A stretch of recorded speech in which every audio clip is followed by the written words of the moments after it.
আপনার স্বামী যখন চাঁচল যাবে কিংবা হাত করতে যাবে ব্যাগ নিয়ে আসবে। ওগো বিবিরা, আপনার স্বামী যদি ব্যাগ ধরে নেন, ওই স্বামীর ভালোবাসা আপনার উপর সুবহানাল্লাহ যা ভালোবাসা ছিল 25% বেশি হয়ে যাবে।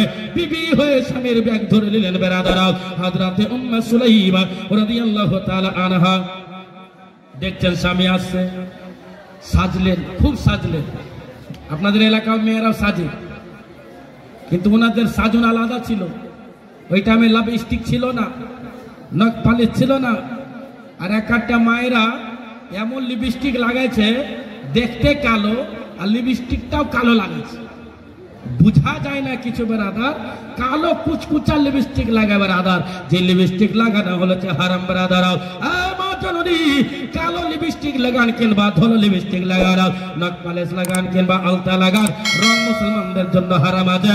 এই মুসলমান যদি রং যদি যাই হতো, কারবালার প্রান্তে ইমাম হোসেন রঙের হোলি খেলতে রাও, হোলি আমাদের জন্য জায়েজ নয়, আমাদের জন্য হারাম হচ্ছে। বেরাদার, হযরত উম্মে সুলাইমা রাদিয়াল্লাহু তাআলা আনহা সঙ্গে সঙ্গে বাচ্চাকে দেখলেন। গেটে আসলো স্বামী, আসসালামু আলাইকুম। ওয়ালাইকুম আসসালাম। কেমন আছো? বলে আলহামদুলিল্লাহ ভালো আছি। কেমন আছো? বলে ভালো আছি। সঙ্গে সঙ্গে বুঝতে দিল না স্বামীকে যে আপনার বেটা মারা গেছে, বুঝতে দিল না। ঘরের কোনায় বাচ্চা রাখা আছে, সাদা কাপড়ে প্যাকিং করে বাচ্চা রাখা আছে ঘরের কোনায়, বুঝতে দেওয়া হলো না। আবু তালহাকে বললেন, আসেন স্বামী। বলতে, কি ব্যাপার, তুমি সেজে কুজে আছো খুব? বলে, জানেন না আপনি এসেছেন যে?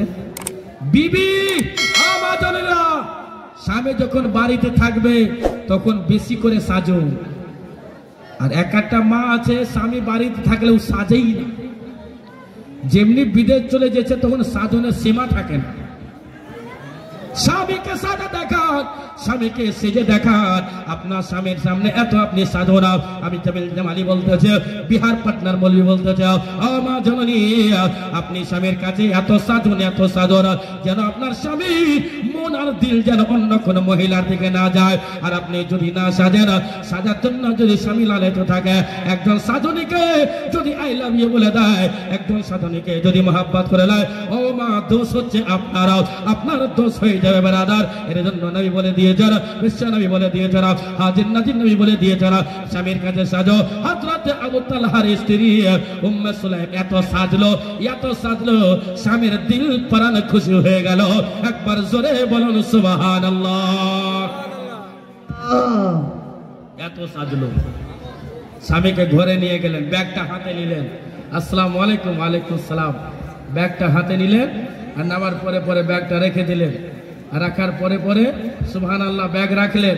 আর ব্যাগ রাখার পরে পরে বলছে, স্বামীকে অনেক দূর থেকে এসেছেন, বসুন। হাত পা ধুয়ে দিল, নিজের আঁচলে, শাড়ির আঁচলে মুখটা মুছিয়ে দিল স্বামীর, মুখটা মুছিয়ে দিল স্বামীর।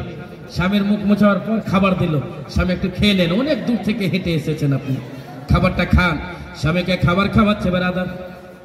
স্বামীকে খাবার খেতে দিল, কিন্তু বলল না আপনার বেটা মারা গেছে। একবার বলল না আপনার বেটা মারা গেছে, একবারও একটাও কথা বলল না। সুবহানাল্লাহ। বেটাকে ঘরের কোনায় রেখে দিয়েছে, কুঠির দিকে লুকিয়ে রেখেছে বেরাদার।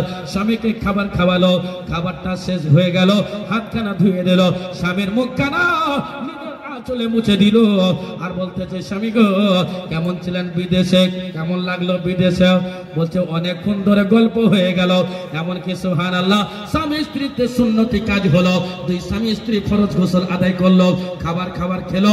খাবার পরে পরে হযরত আবু তালহা বলতেছে, ও বিবি উম্মে সুলাইম, শোনো শোনো, তুমি তখন থেকে অনেক রকমের কথা বলতেছ। তুমি চিঠি লিখেছে, বেটা হয়েছে, বেটার খবর কই? বেটা কোথায় আছে একবার কি দেখানো যাবে না? বেটাকে খবর একবার তুমি বলো বেরাদার। হযরত উম্মে সুলাইম বলতেছে, দু তিনটা প্রশ্ন করবো স্বামী। বলছে, অনেকদিন ধরে, অনেকক্ষণ ধরে তুমি আমাকে গোসল করাচ্ছ, খাবার খাওয়াচ্ছ, সাজলে কুজলে, খাবারও শেষ হয়ে গেল, স্বামী স্ত্রী তো আমরা সুন্নতি কাজও করলাম, বেটা কই? এদেরকে বেটার জন্য কাপড় এনেছি, তোমার জন্য এনেছি, এদেরকে খেজুর এনেছি, গ্রামবাসীকে দিতে হবে, মক্কাবাসীকে দিতে হবে, বেটা কই? হযরত উম্মে সুলাইম চোখ থেকে জল ঝরঝর করে জল পড়তার আগেই বলছে, স্বামী গো, তিনটি প্রশ্ন আছে। বলে, কি? বলে, মুলকে স্বামী আপনি ছিলেন, যদি কোনো লোক আপনাকে কিছু রাখতে দিত, বাড়ি আসার টাইমে যদি চাইতো আপনি দিতেন কি না? বলছে হ্যাঁ অবশ্যই দিতাম।